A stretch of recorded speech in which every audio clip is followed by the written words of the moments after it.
मराठी ठीक आहे, धन्यवाद. मराठीवाल्यांसाठी धन्यवाद, कारण आपल्याला हिंदी जास्त जमत नाही. मग इंग्लिश जमते वाटलं असेल रात्री. तर धन्यवाद. नाव आहे प्रभाकर गणवीर. मी लाखांदूरला राहतो, भंडारा जिल्हा. 2012ला पाटबंधारे खात्यामधून रिटायर झालो. रिटायर झाल्यानंतर 5 वर्षांनी म्हणजे आपला इम्युनिटी पॉवर कमी झाला की ॲटोमॅटिकली काही प्रकारच्या बिमाऱ्या येतात, हे प्रत्येकाला माहीत आहे, बरोबर आहे. तर असंच माझ्यासोबत झाला होता. 2 वर्ष डॉक्टरचा इलाज केला, परंतु दुरुस्त झाला नाही, उलटी तब्येत खराब होत होती. आणि हे प्रोडक्ट घेतला आणि यूज केला, आणि यूज केल्यानंतर माझे जे गुरु आहेत प्रदीप पालोदे सर, यांच्यासाठी टाळ्या उद्या. त्यांनी एकच सांगितलं, साहेब म्हणे तुम्ही, आणि पुरी हालत खराब होऊन गेली होती, कारण ते ॲलोपॅथिक औषधीनं पुरी हालत खराब. आणि हे प्रोडक्ट पहिले खाल्ला आणि त्यांनी सांगितलं 3 महिने कंटिन्यू करा, तुमचा जो भी प्रॉब्लेम आहे तो पूर्ण सॉल्व होईल. आणि मी विश्वास केला आणि प्रोडक्ट घेतला आणि प्रोडक्ट खाल्ला, आणि त्याच्यानं माझी तब्येत पूर्णपणे रिकव्हरी झाली. आणि विश्वास आला, विश्वास मेन बात. या धंद्यामध्ये विश्वास आला, आणि त्या विश्वासाने मी या बिझनेसला जॉईन झालो. आणि झाल्यानंतर काय झालं, मला ह्या बिझनेसमध्ये तेवढा इंटरेस्ट नव्हता, परंतु म्हटलं ठीक आहे, करून पाहायला काही हरकत नाही, कारण का मला पेन्शन भेटते. माझे दोन्ही मुलं नोकरीला आहे, 4 एकर शेती आहे, 2 घराचा किराया येते, 2 वाचनालय पण माझ्याकडे आहे, ग्रँटेड. समजलं, करायची इच्छा नव्हती.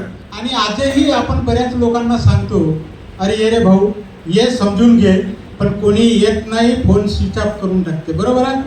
तर हे अशी परिस्थिती आहे. आणि ह्या परिस्थितीमध्ये जे तुम्हाला धोका देत आहेत ना, ते स्वतःला धोका देत आहेत. आणि आजही पहा, परिस्थिती बहुत चेंज झाली. याच्या 10 वर्षाच्या आधीची परिस्थिती पहा, आणि आजची परिस्थिती पहा, आणि समोर येणाऱ्या 5 वर्षाची परिस्थिती पहा. आज बी झालेला पोरगा गावामध्ये फिरत आहे यार. त्यावेळेसची परिस्थिती अशी होती, पॉलिटेक्निक झाला तरी नोकरी लागत होती. 2% लोक बेकार पडले आहेत. आणि भविष्य आपल्याला दिसते, पण आपण ते सोचत नाही, समजलं का. तर हा बिझनेस एवढा सुंदर आहे. मलाही ह्या बिझनेसमध्ये आल्यानंतर ना, मी 30 वर्ष नोकरी केला. गोव्याला म्हणजे विमानात कधी बसला नव्हता, पण तू 7 वेळा गोव्याला झाला, दुबई झाली, थायलंड झाला.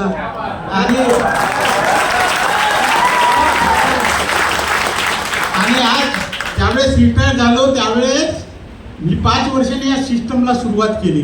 तर स्कूटी आपल्याला गेअर बी नाही मारता यार गाडी, स्कूटीनं सुरुवात केली.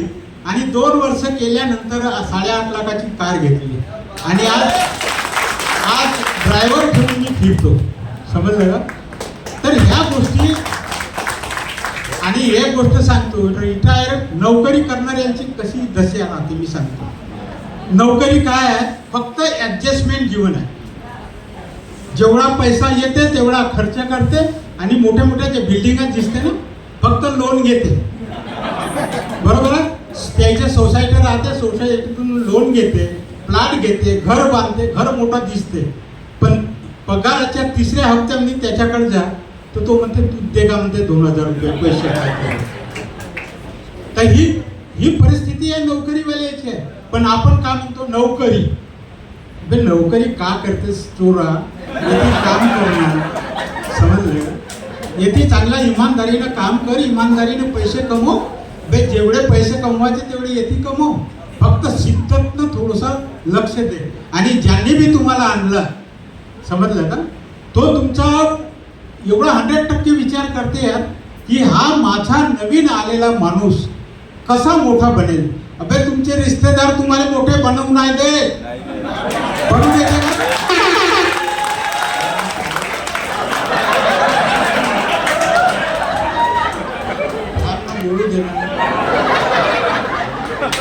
रिश्तेदार कोणाला मोठा होताना पाहत नाही. रिश्तेदार उलटे पाय खिचण्याचं काम करते. पण या ठिकाणी तुम्ही ज्यांच्या सोबत बी आले ना, तो तुमचा भला चाहते आहे, तो तुमचा भला चाहते, तो तुम्हाला मोठा बनवण्याचा विचार करते. तर खूप काही एक घंटा वाजवते, मी काही जास्त बोलणार नाही, समजलं का? तू कोण असा करते का भाऊ? तर हा बिझनेस आहे. नोकरी करणेवाला माणूस फक्त नोकरी पुरताच आपलं जीवन जगू शकते, ॲडजस्टमेंट, समजलं का? पण बिझनेस करणारा माणूस कधीही करोडपती बनू शकतो.